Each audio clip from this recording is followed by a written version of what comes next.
How about we take a kind of view of what it is to be alive, since it's a Wednesday, we're not doing anything special.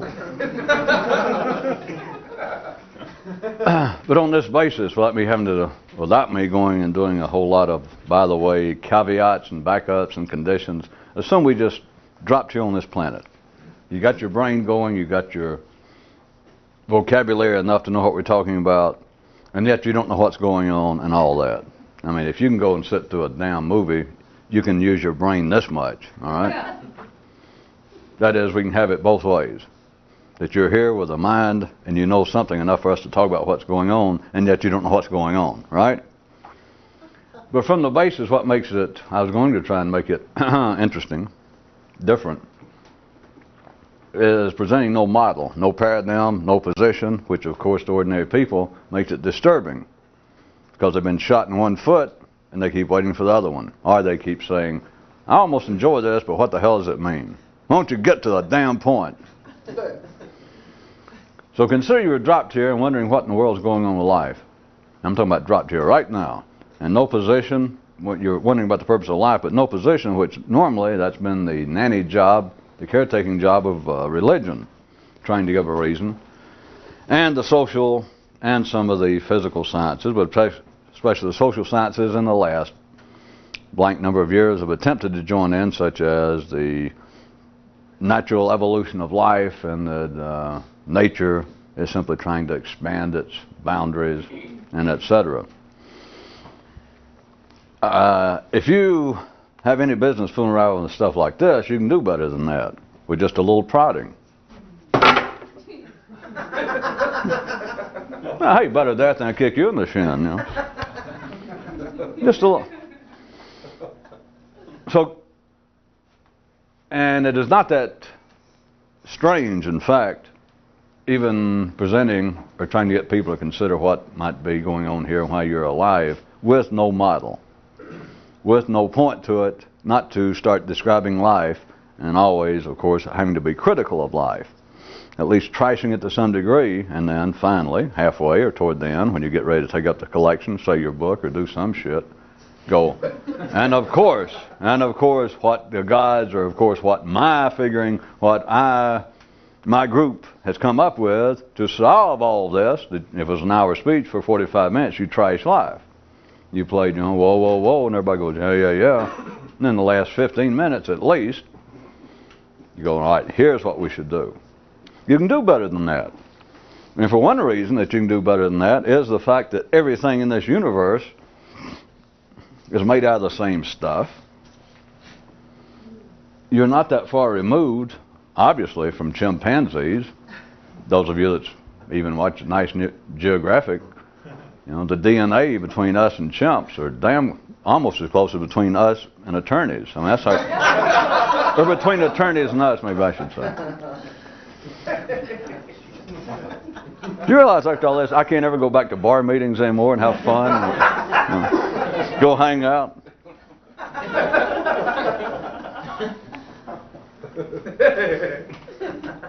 But besides the DNA part, besides that of being that a lot of people would admit that, yeah, we've surely got to in some way be close to chimpanzees. Besides all that, hell, you're close to the planet. You're close to rocks. I mean, it's no secret. You found that out whether you thought about it in high school chemistry. That the same thing that makes up trees, meteorites, is the same crap that makes you up. If you have any ability to think, then you have got to realize that beyond all kinds of speculative notions of a collective unconscious and that sort of thing, that you are indeed tied not only to all of your forefathers and everyone else's foremothers, but you're also tied to the chimps, you're tied to trees, you're tied to planets, and therefore there has got to be information. It may not be verbal, and it's certainly not readily available, but there's information around. Witness being that stuff like I've been talking about can be talked about, and as strange as it sounds at times, and not strange for the sake of strangeness, as you know, but just it sounds like a whipping up on life without it getting trashed at all, and that people can hear it and think, Jesus Christ, how in the hell did I hear that? Where'd that come from? That's true, and yet you couldn't prove it, etc. So, attempting to take that kind of initial position that there are things about life that are much more direct, much plainer and in your face than the historically accepted attempts to explain life, such as religion being the primo example, but it's always on a very faraway basis, always very theoretical. And I say theoretical even if they say, well, now here's what God means. It's theoretical on the basis that you can hear the words and you think, well, that could be true, it might not be true. How do we explain the fact that half the world doesn't believe this? And then you figure, well, I got to go with what I got. A cold cheese sandwich is better than nothing at all.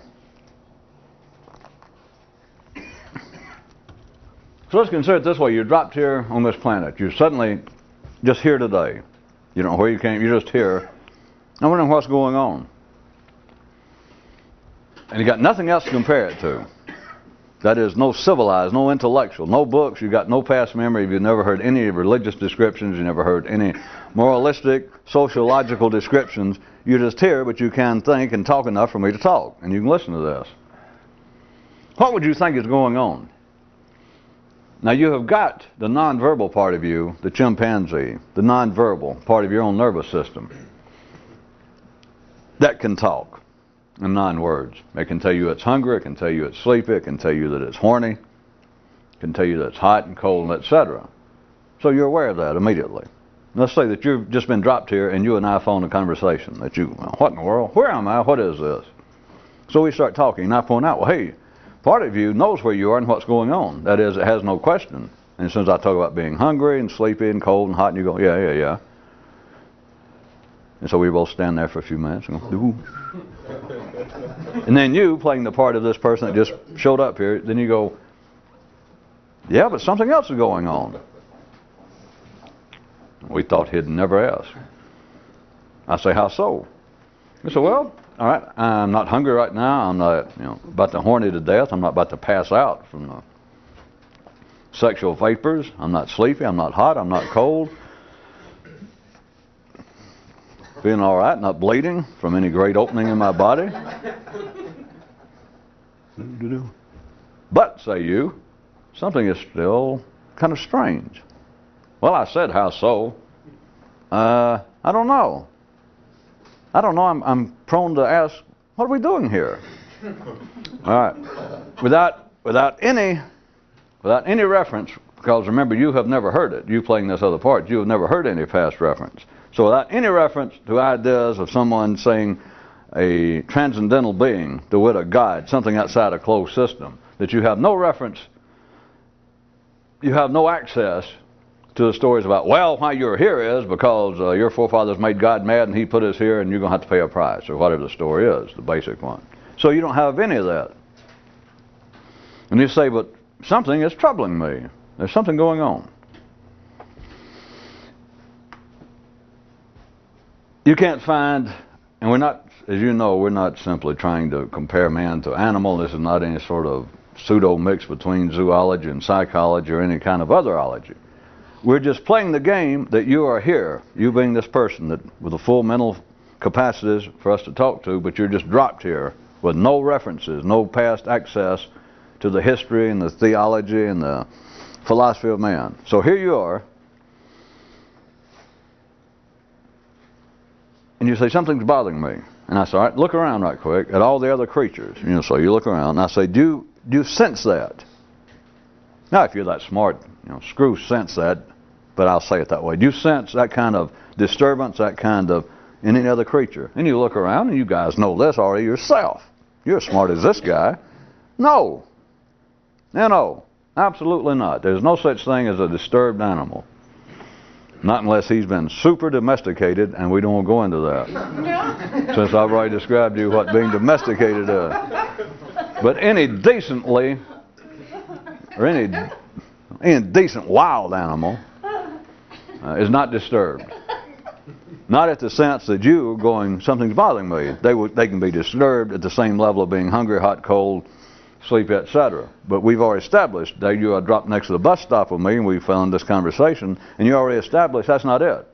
That is not what's bothering me. That's the only thing that can bother any other creature on this planet, all the way from a tree to a rock, although a rock's running at such a time, I know that most of you have trouble seeing this. But anyway, you look at a dog, a lion, even a plant. But look at the other sentient creatures, nobody is disturbed. They're just not. And that's not the point. It's not to go, well, that's it. So there's the point. We're nothing but a bunch of wild animals with clothes on. Yeah. Calm down, sir. You just got here. Don't jump to concussions yet.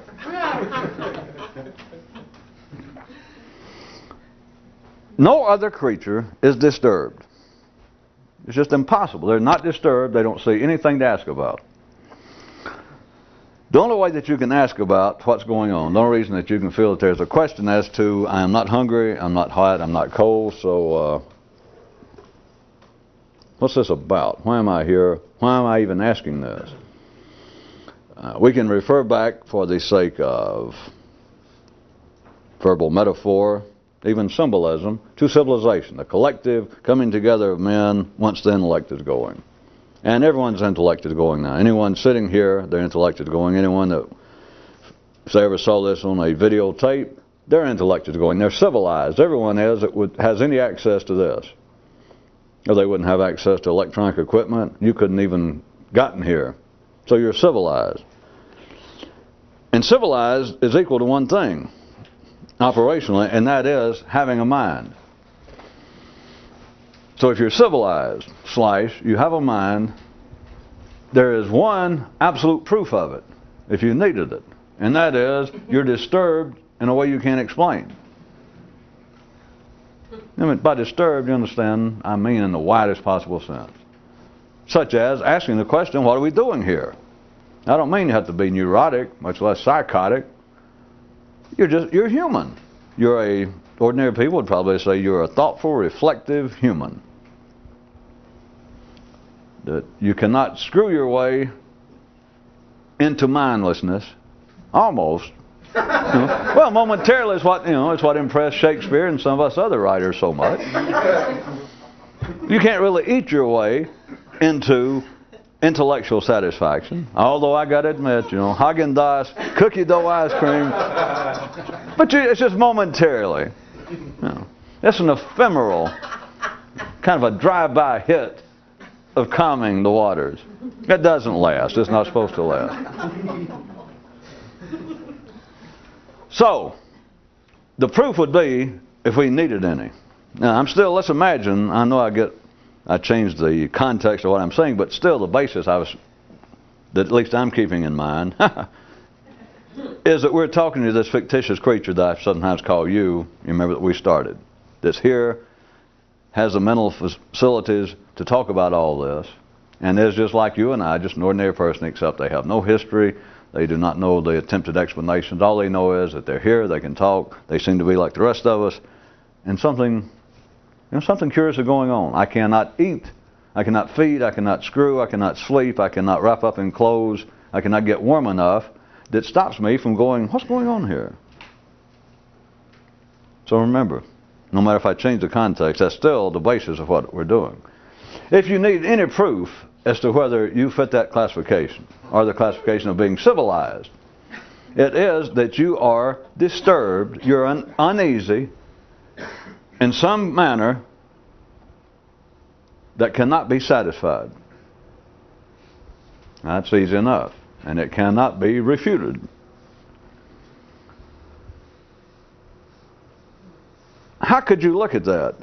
What could you make out of that before we went any further? If you had no model to go by, if you had no saw, no axe that you were attempting to grind, what could you make out of that? If you were this creature and you had a kind of binary run mind, run off the same kinds of alternating electrochemical energy that runs the ordinary brain, what could you make out of the information thus far that you and I have been staying there and we've gone through this far? And you said, all right, so I'm civilized. I understand that. And according to you, I'm talking for this guy, he says, all right, and according to you, being civilized and having a mind is equitable to being continually disturbed. Having some sort of hunger, having some sort of interest, having some kind of need that cannot be met. And you, this person says, I can accept that. And if I say, all right, up until now, what can you make out of what we've talked about? You can't go outside the parameters of what we've talked about. Just the information I've said, that I've given you, and you agreed that, yeah, I can see what you're saying. Thus far, it all makes sense. And if I ask you, this person, all right, up to now, what could you make of that? What would they come up with? May I suggest to you, the most likely thing is they would go, all right. Well, if they're really good, they'd say, okay, well, the problem's either got to be, or this hunger, this need that I can't get satisfied is either coming from within me, or it's something caused from without. Which, right there is proof that he belongs on this planet. But at any rate, I know that, but that's the way it seems. But let's go past the former possibility, because that leads people into extremely unsatisfying paths normally, as witnessed by religion. So what would be his other possibility? It's got a 50-50 chance. It would seem to be equally weighted. If I said, well, what do you make out of from the information I've given, the things I pointed out, and you having this, you staying there, and you're aware, correctly so, sir, of having some sort of disturbance, some sort of unrest in you, that you can't you don't have any idea what to do about it. What would you make out of that? And we've already equated it with civilization having a mind, having those two being equal, and both of them actually being operationally equal to civilization itself.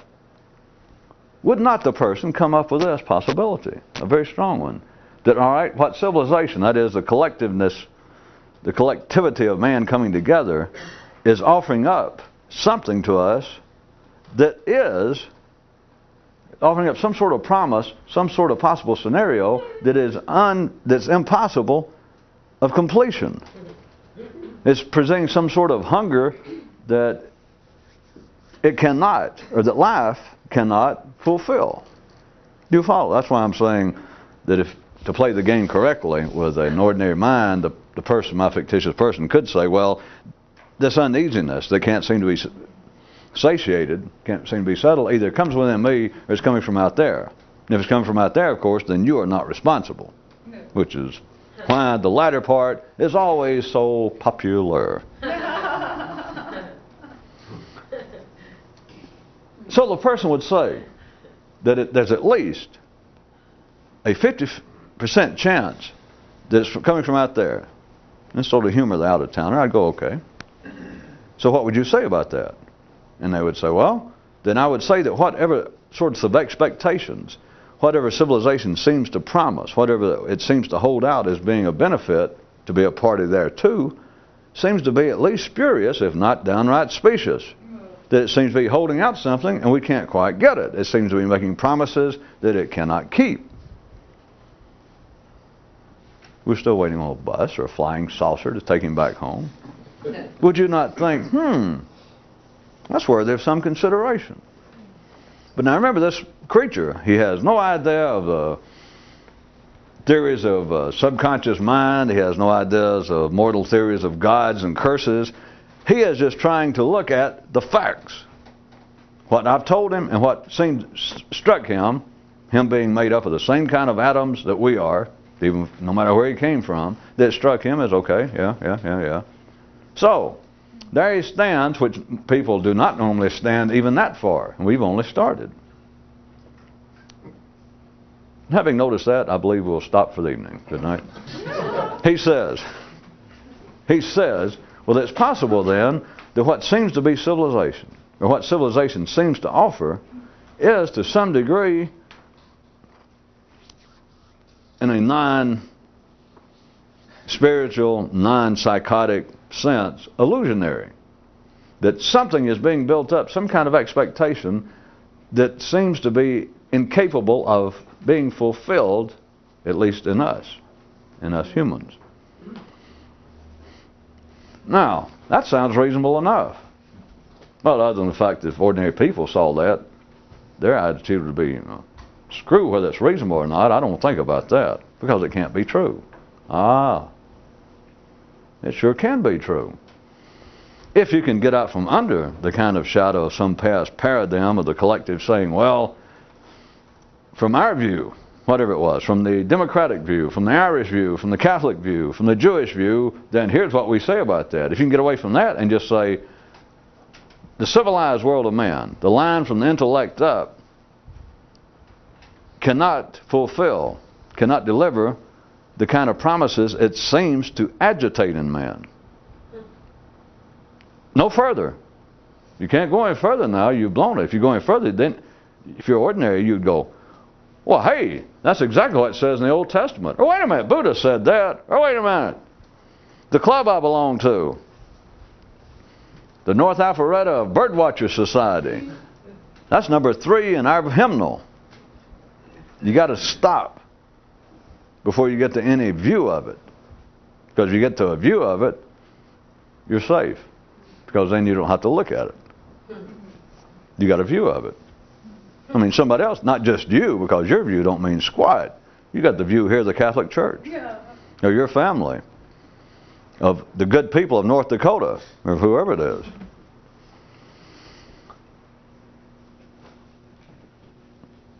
If that be true, if we could say, to hurry right along, that part of the purpose of civilization is to create expectations that can't be expired, that can't be met. If that were true, just from one view, would that not answer why man cannot be satisfied? Remember, we're not speaking physically, because anybody can be satisfied physically if they're just walking around sane. But why he cannot be satisfied in the strictly human sense? Would that not be one explanation? Of course, to say it's one explanation, if that was one explanation, it would be the only explanation needed. That's simply it. But then you'd be left with asking several other questions, at least rhetorically, to yourself, or rhetorical observations via rhetorical questions. You could say, well, if that be true, then everything that we do that is not directly based on survival is, per force, by definition, from the outset,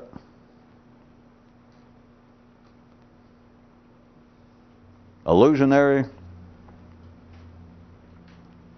open-ended, incapable of completion, or if you'd like to look at it as a more direct, down-home, real guy kind of view, bullshit. A joke. I've been had.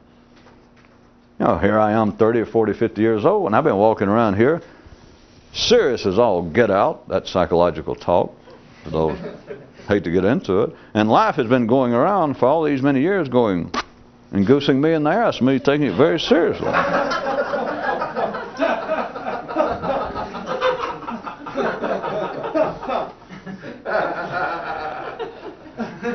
But if in a minute, for a second, to jump over, you know, two ordinary people's views, they could say, if we had somebody walked up between this stranger and me doing this conversation, they went, yeah, I could have told you that. You didn't need to talk to this guy. I could have told you life's a joke. You know, that's why I'm a bum. That's why I'm a rebel.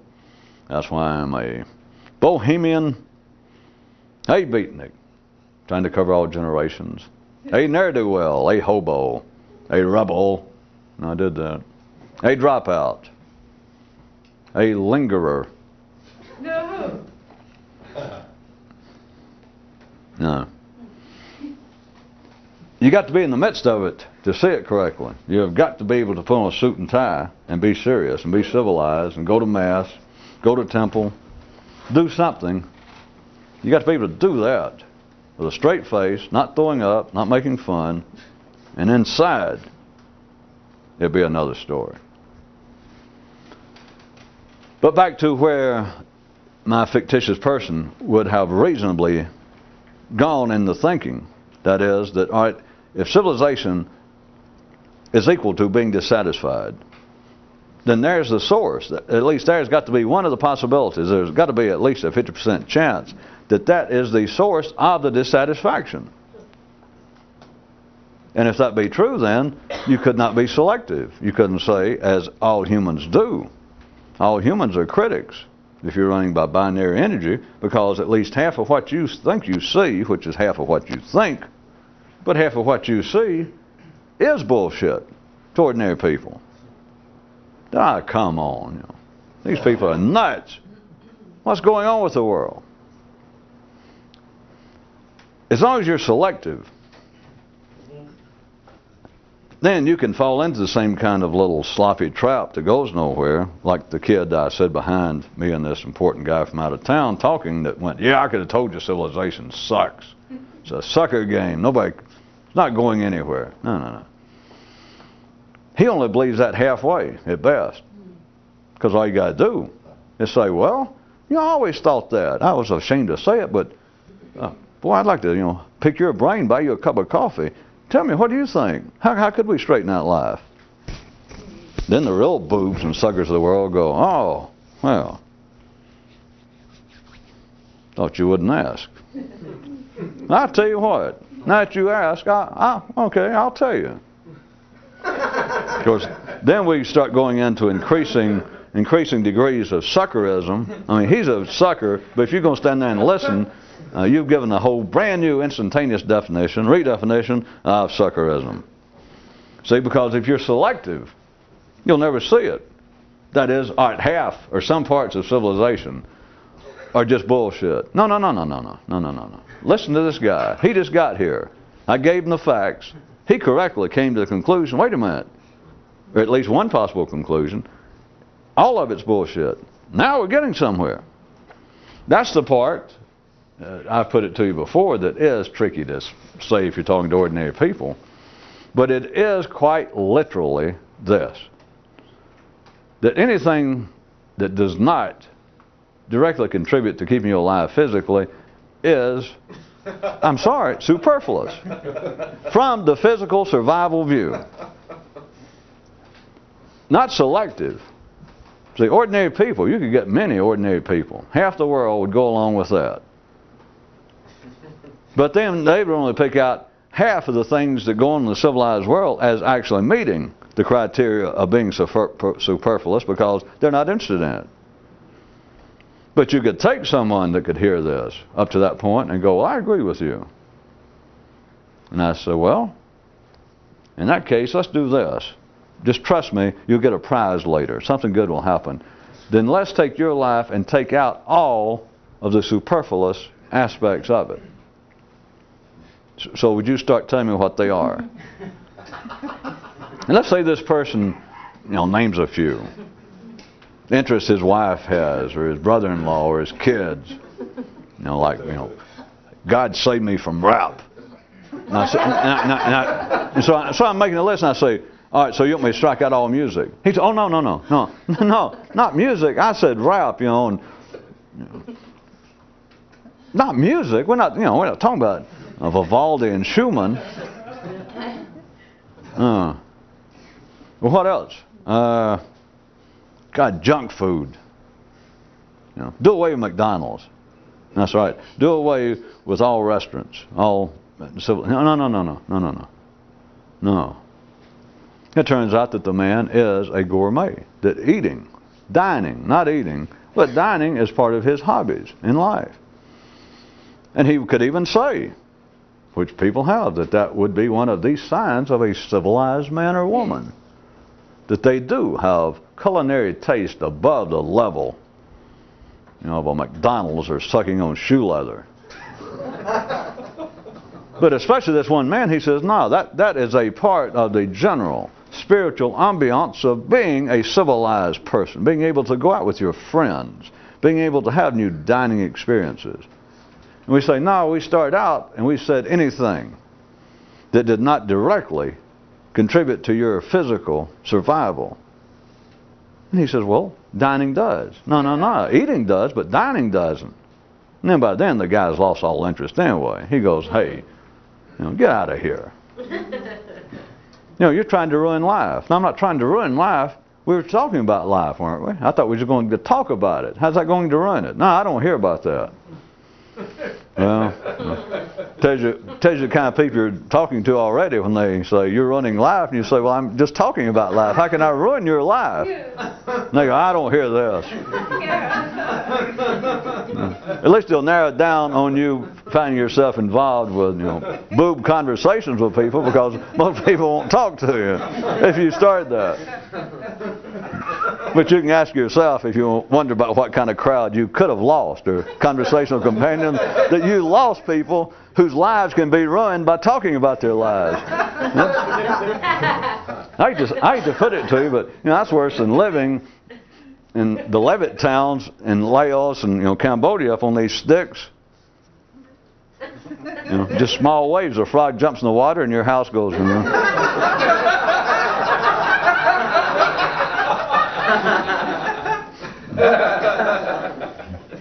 of course, think about all the many famous people in history and today that take the idea of blasphemy deadly serious. So serious, in fact, if they could get by with reviving or finding an heir to the throne of Takamata, they'd bring back the Inquisition. That is, wait a minute, there's certain things you can't say about life. Well, why? Well, it might ruin it. That's what I was roundabout way pointing out. That's kind of conversation, dinner companions that you've lost. Think about people, serious people, educated people. No. You're running life. I was just talking about life. Yeah, but you're about to ruin it. What kind of life is that talk can ruin it? It's not making fun of them, though. That is a civilized life, because that's all it is talk. No, say they. No. It's not all talk. Now, I agree with you. Part of what everybody else calls civilized life is talk, but that's the kind of thing that you were saying was BS. Like people thinking that, rock and roll and rap music and heavy metal is music. That's not music. They call it music, but there's talk being wasted. That's not music. Oh, okay. And in fact, it is almost an insult. We're doing damage to music to even call that music. That sounds for me. That sounds for me. I thought I was just talking about something like that. And the person says, I don't know what you're talking about, but get out of here. See, back to. It'd be easy enough to get a crowd, as you know, or you can get and play comedian. You got a nightclub, amateur night. All you got to do is start saying, hey, is anybody here from Detroit? And somebody goes, yeah. You need to be in Detroit, of course, to pull that. But anybody's got any idea, get the crowd on your side. Hey, is everybody having a good time? You got a drink? Boy, hey, is everybody horny? Everybody like to eat food? Does everybody like to sleep? They all get going. I mean, you almost got a Nazi rally going. Everybody raise your hand. All right. But then the guy can say, hey, funny thing happened to me on the way to the club tonight. I thought, God damn, isn't most of life bullshit, huh? Isn't it? And the crowd goes, yeah.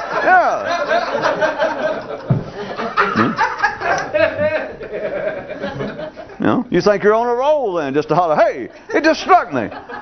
I turned to my girlfriend, I said, hey, baby, isn't the most of life bullshit? And the crowd goes, hey! Then he looks off, like a philosopher in a comedian's clothing. I'm not here just to fool around. I'm here to bring in serious insights. They may hurt, but they're good for you. Huh? Is life bullshit or what? And they bang their beer bottles on the table. Yay! Hey, this guy's all right. All right. The point is, it's not just drunks out at clubs. Historians, theologians, psychologists, your mama, everybody is a critic to half of life. That's the way it's supposed to be. Remember, we're not using a model talking to this guy. He's never heard of religion. I'm telling him that's the way civilization is. He goes, okay. And he might look at it and go, why? And I say, it's the laws of the universe. It's like, you drop something, and half the time when you let go, it'll hit the ground. He'll go, yeah, I can go with that. That's right. Same thing. Look around here on this planet. Half of each day is light, and half of it is dark. And he goes, wow. Now I say, and half of the things on this planet are hot, and the other half are cold. And he goes, all right, okay. And no matter where you look, half the places you look are up, yeah? Another half are where? And he said, let me guess, down. He's got it. So I say, all right, half of what people think about life is criticism. Everybody on this planet thinks half of the civilized world. Now, remember, we're not talking about physical. We're not talking about actual food and sex. But the civilized world of man, everybody on this planet, every civilized, sane, educated, moral, decent, upright person believes that half of the civilized world is bullshit. They got no choice. It's their brain doing it. They're not responsible. Do you see? We have had easily now, Jesus, it was somewhere between 200 and 6,000 years of history. And some of you have had, 20 or 30, and it got you where? Following that normal pursuit. Why? Because the observation of the critical areas, the areas of which you disapprove or that you find questionable in life, you have, through the great opportunities, not to mention limitations of the human brain, are limited to half of them. You cannot discriminate on the bullshit of life, the irrelevancy of the civilized world. That's why I like talking to this guy instead of you people. The guy I made up. Because he's listening. Yeah. He understands it's all bullshit. Now, of course, I'm trying to ease the pain and get a cheap laugh by calling it bullshit. It's irrelevant. But the ordinary mind, the mind working at its best, cannot conceive of a undifferentiated irrelevancy. And I don't have a dictionary, but irrelevant is irrelevant. That's what Mr. Webster and Dr. Johnson, I'm sure, originally intended. But if you talk to ordinary, just your own mind, you say, well, something's irrelevant. The mind goes, well, I know what that means. But if you said, all right, the civilized world's irrelevant compared to what actually matters in life, food and sex and getting sleep and actually staying alive. If we were post-atomic Holocaust and we're out there back to the caveman level, everything other than finding you a place to sleep tonight, getting out of the cold and finding some uncontaminated food, the rest of this thing, music, I don't care what kind, I don't care whether it's Mozart or whether it's, Black Sabbath, all music then is irrelevant. We got to eat. You go, yeah, okay. But the mind does not see it that way. It would go, oh, yeah, I see what you're going, but where's the rest of it? Because the mind cannot deal in unconditional, indiscrete, undifferentiated irrelevancy. It can only conceive of irrelevancy as compared to relevancy. So if you tell an ordinary person, not a drunk in a club with a comedian, but if you just say, no offense to anyone, but have you ever thought that a large part of what we call a civilized, meaningful world is, kind of irrelevant? People go, yeah. But what do they mean? If you say, well, how about religion? I mean, as a matter of fact, I've got no axe to grind, but isn't religion kind of irrelevant, especially today? And I go, yeah. And then you start, especially Catholics, Catholicism, they go, yeah. Of course, I'm up to something. We're going to find out the man's religion. You knew that. And you say, well, and Protestantism, yeah. Well, Christianity in general. But wait, even worse than that is Islam. I thought you were serious. Many aspects. The mind, you can get the mind to stop and say, isn't religion in general irrelevant today? And a person go, yes. But you follow the point. The mind cannot conceive of, under ordinary conditions, under an ordinary level of consciousness, as produced by the collective efforts of life via man, or via man collectively, it cannot perceive of irrelevancy without conditions. To try and tell an ordinary mind that the civilized world, everything from this line up of consciousness, compared to the line down, everything up here is irrelevant. It is simply impossible. And the words make sense. You hear exactly what I'm saying. And the most ordinary person, sanest person in the world could go, I hear what you're saying. You're saying, for the sake of a theory, that everything in the civilized world is irrelevant as compared to that which we actually need to stay alive. That's it. Well, yeah, I hear it. What's the big deal? But they can't do it. They cannot see it. It is a physical impossibility at that level. Do you see, amongst other things, I have not lost my place. I don't know about you. Right there is one reason, if you need any sort of thing to put your teeth in, as to why men cannot apparently answer the question about what is the purpose of life and why can't I seem to find it. No matter what a man seems to find, including the question, he can only grasp half of it. And that makes sense at a verbal level. It's better and simpler than that. But he can only grasp half of it. Whatever it is, such as saying, well, all of this is irrelevant, is why it can't be understood. And a person go, okay, I got you. But they ain't got you. Because they're going to extract half of life as being non-irrelevant. That is, the Muslim's going to decide, wait a minute, you're right, religion, I was going along with, is irrelevant. But not Islam. What's wrong with you? My man from another world, from another time, somewhere, the guy here, he has no such confining background. And I could say to him, and he could feel it, that from here up, without any differentiation, without any specialization, it's all irrelevant. All. And he'd go, okay, I know what all means. Okay. No, I'm not used to talking to somebody like that. All. He go, I know, I heard you, all. Yeah, I feel it. No, all of it we do without, right. If that be true, which I hate to say, it is. Either that or I'm delighted to say. I get the two confused. It has to do with whether water is running uphill or downhill. And I keep forgetting whether I'm in that strange place in northwestern Florida where, at any rate. If it is all irrelevant, do you understand that answers all questions? Or, put another way, that soothes all itches, that feeds all hungers, that closes all books at this level. Because from this level down, all books can be closed. You can do that. You can feed, you can screw, you can go to sleep. But then from here up, if it all is irrelevant, not differentiated, not, well, yes, some of it's irrelevant. So as long as you're in there, then you're sane, you're happy, even if you're miserable and psychotic. You're sane, you're happy, you're middle class, you're an ordinary person. You are, as the great Sigmund Freud of the South, I can't remember his name, I can remember it but I don't want to say it, said you are, by then, just a good old ordinary shit kicker. You can drive your truck down the road and get home at night, pay your bills every other month.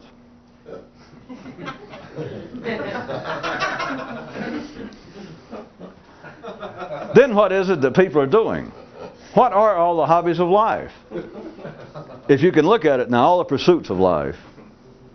I keep calling them hobbies, but everything from going to church, collecting stamps, getting drunk, anything a person does that does not directly contribute, is not absolutely de rigueur to keeping them alive. It's a hobby, a pursuit, an interest, a civilized avocation. What are they all trying to do? They are trying to satisfy that which cannot be satisfied.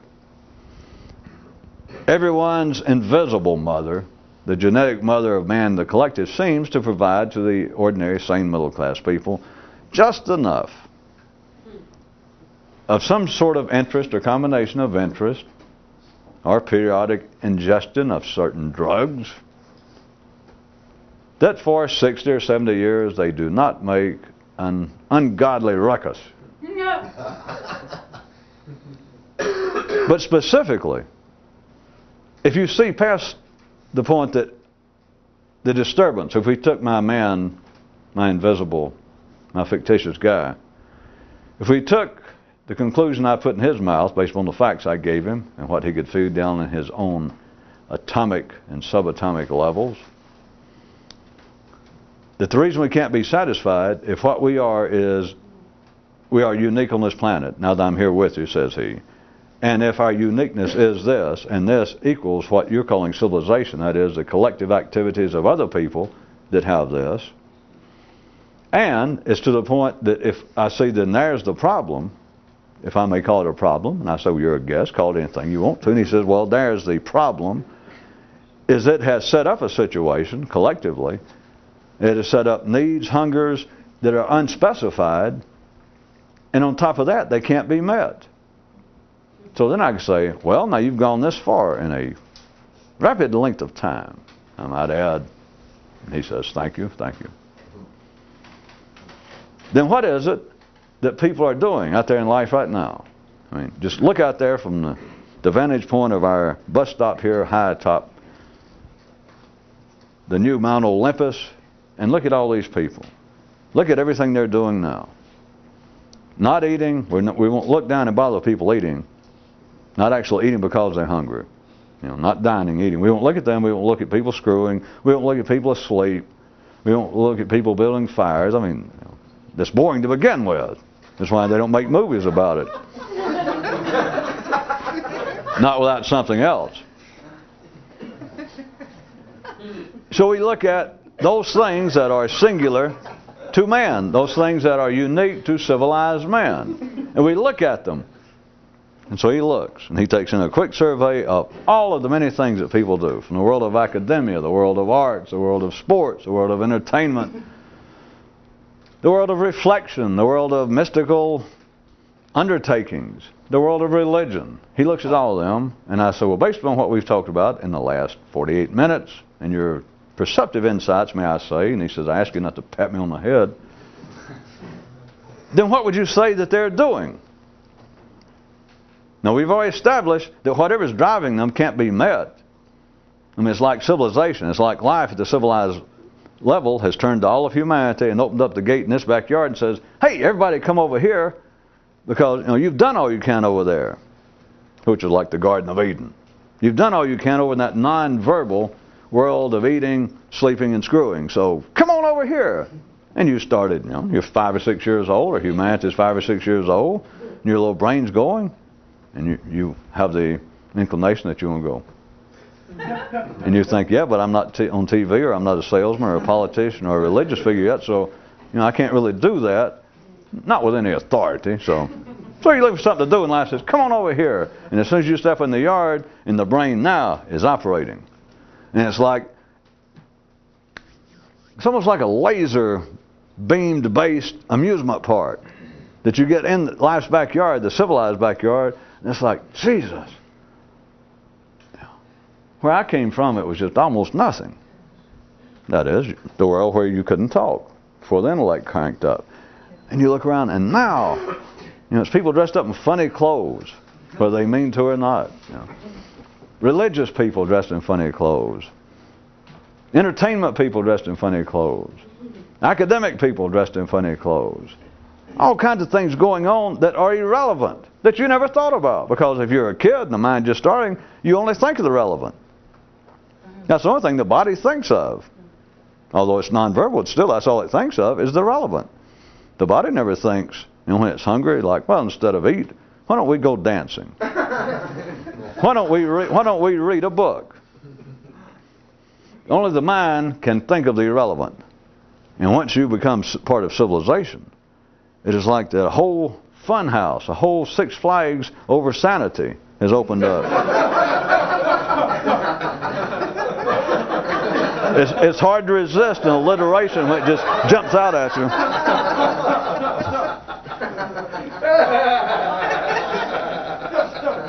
So it's then as though you stepped into this wondrous new garden. You know, almost an Alice in Wonderland amusement park. And you can't quite get your hands on things. That's what I meant by laser beam based.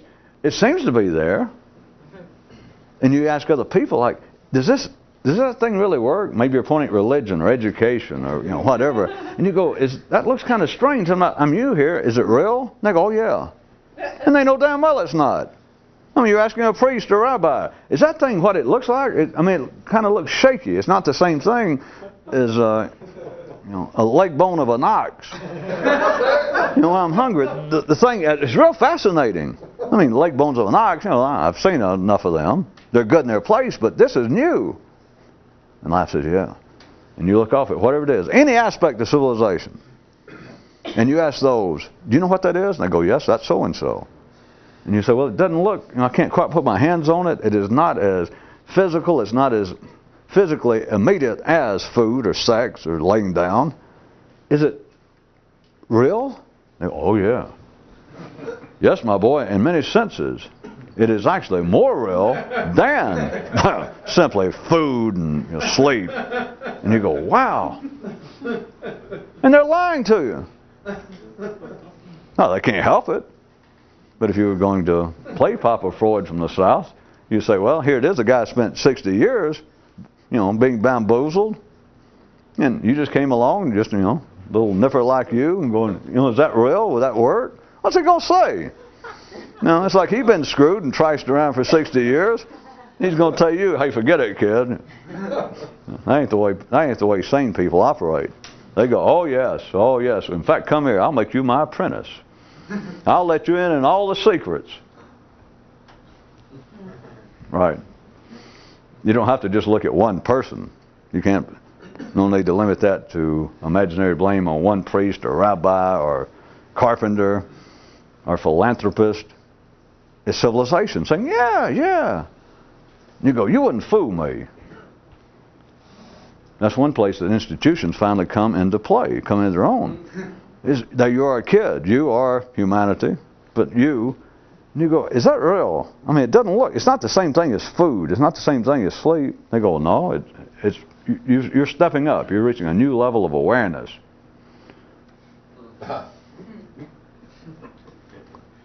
And you go, well, it's so strange, could it be true? And that's what I was going to say is part of the institutional aspect of civilization. It's then as though they will. You know, quit fooling around, and priests, rabbis, the institutions, government, the grown-ups of the world. They go, is it real? Or however they do. And it will work. The religious leaders, you know, look behind me and there's 5 million people looking serious. He goes, does that answer your question? Being the little dumb mortal nipper that you are at that stage, you kind of go, well, yeah, I guess it does. It's either that or, you know, if 5 million people is prone to come over there and beat the crap out of you, and you figure, well, yeah, all right. What you're dealing with, back to, or finally to, people are laying around right now reading comic books, watching movies, some people in church, but the comic books, the Supermans, the heroes of the world, the historical, the myths, the religious myths, the ordinary myths, all the adventure tales, the quest for something. If you look at the human nervous system, and everything above that line, if you can see it with no prejudice, in the legal sense, undifferentiated, that you understand that from here up, it is bullshit. It is necessary bullshit if you're going to be a bullshit ordinary person. But people laying around, reading comic books, watching movies, anything that's, well, almost anything in the civilized world is in a sense a metaphor. That it is a mistake to laugh at people right now watching the cartoons of the Mutant Ninja Turtles or, you know, E.T. movies or science fiction or Superman, or still reading, believing that there's something great hidden in the Old Testament. It's all the same thing. It is the awareness in the human nervous system that this is bullshit.